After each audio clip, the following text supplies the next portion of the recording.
Dennis Shoepack, a former supervisor, had spent time in jail since 1961. He has a talisman that gives him eternal youth and immortality. He then used his lightning to break open the cell door. After that, he walked out of his jail cell. "Hold it right there," said the middle prison guard. Dennis then electrocuted them with his green lightning. "Wah!" he cackled. Then he ran out of the jail. He then acquired a 2016 Hyundai Tucson, then drove it away.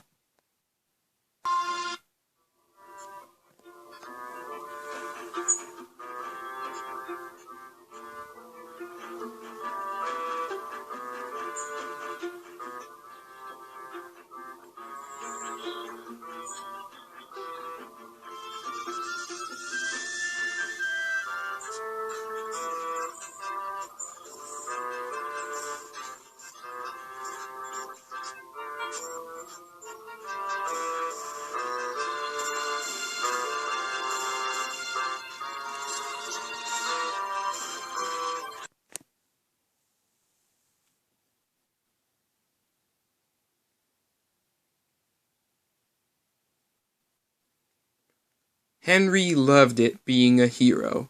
Adam is back from the dead, and Fred is reformed and redeemed, he said.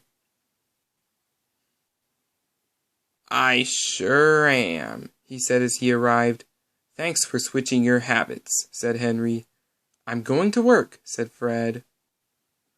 Anastasia flew in from St. Petersburg to Sodor the previous day and stayed for the night at Desiree's house. Then came to Henry in her rental 2009 Honda Accord and told Henry about Dennis's escape, which shocked him. "How is he still alive? He was only 32 when he killed Andreas by improperly securing dynamite," he replied. "He has a talisman that keeps him immortal," Anastasia replied. "I would like to hear anything you decide to tell me about yourself," said Henry. "Of course," Anastasia replied.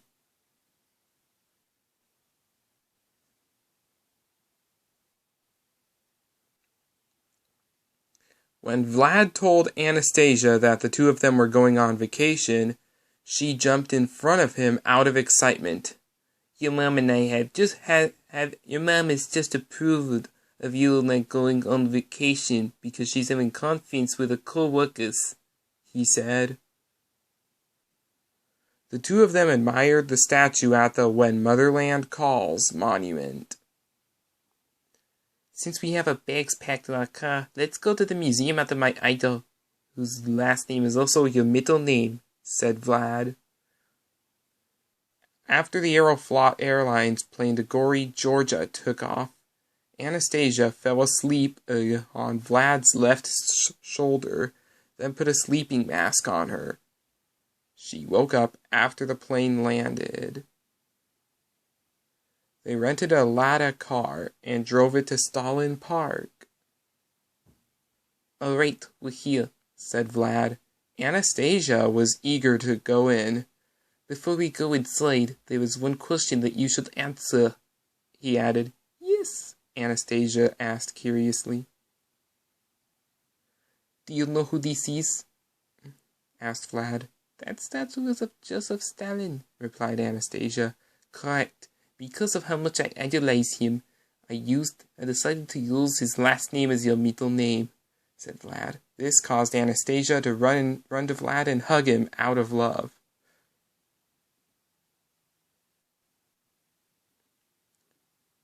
"That was a happy bonding moment I had," said Anastasia. "Will Desiree and Haley come?" Henry asked.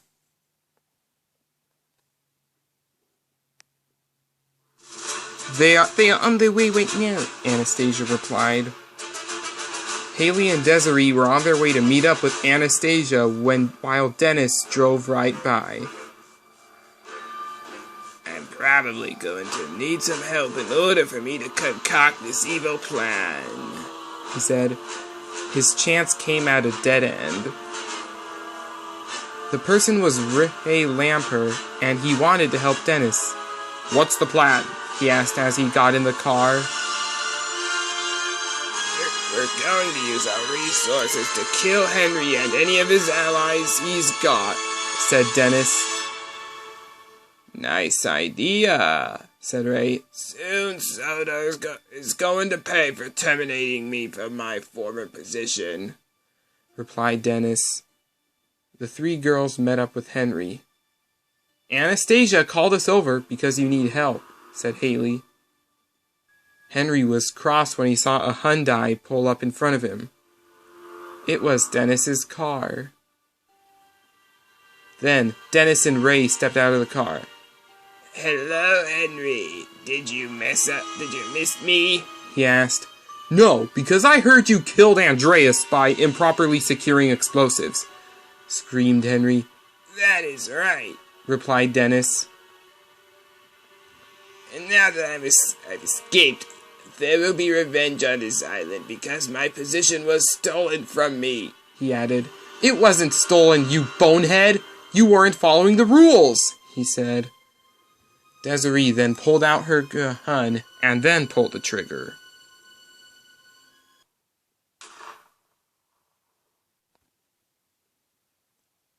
Dennis used his telekinesis to send the bullet to the ground.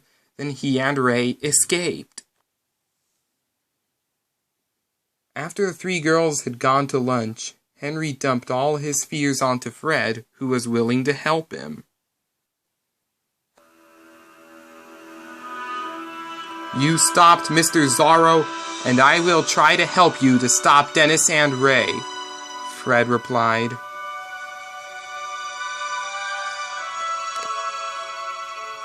When they arrived, the two engines were determined to stop Dennis.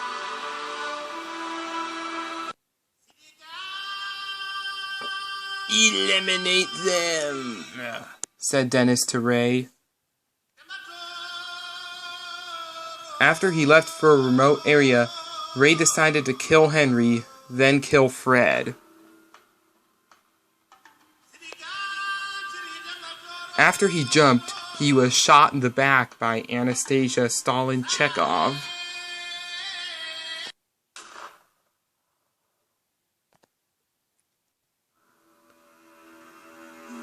That was a friend of Desiree's you messed with," Anastasia said. She and Desiree have decided to spend time with one another.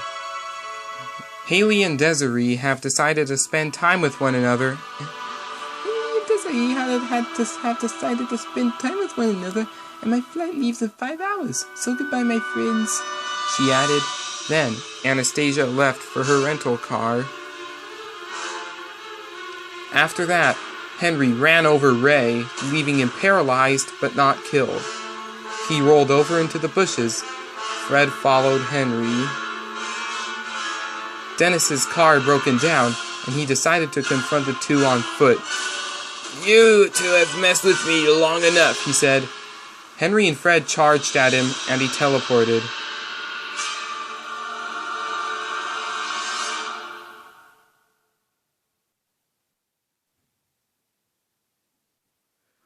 He then used his lightning and telekinesis to throw Fred to a faraway area.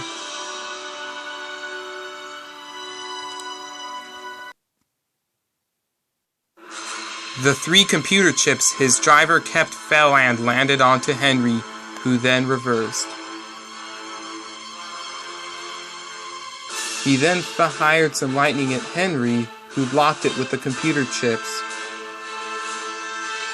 Dennis fired more green lightning, sending Henry backwards.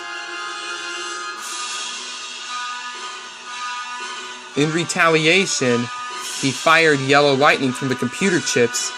Dennis put up a force field, blocking the lightning from hitting him. He tried to kill Henry with more lightning, but Henry used one of the computer chips to send him backwards. He fired even more lightning at Henry and then stopped. Dennis decided to fire his lightning at Henry's face,